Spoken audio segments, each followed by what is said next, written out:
Orumilá Ifá é um orixá presente na cultura iorubá, responsável pelo oráculo. Através da leitura dos odus é capaz de conhecer o destino das pessoas. Há milhares de anos e diversas culturas buscam através dos oráculos alguma forma de enxergar o futuro. Para os iorubás, essa forma é o Ifá, que com o sincretismo passou a fazer parte de nossa cultura. Hoje a leitura do jogo de búzios é utilizada por diversas religiões de matriz africana como parte do tratamento espiritual. Sob a perspectiva do jogo, é importante salientar que nenhuma entidade ou sacerdote pode garantir 100% tudo aquilo que o jogo traz. Qualquer oráculo mostra a perspectiva daquele momento para que uma situação ocorra.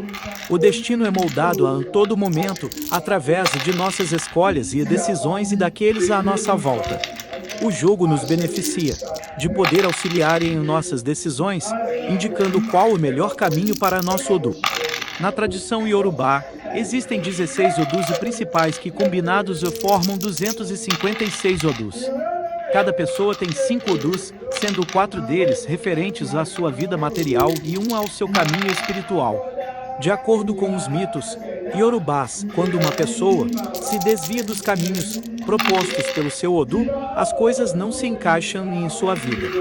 Isso acontece, já que ela está negando a sua essência. Conhecer seu Odu é conhecer a si próprio.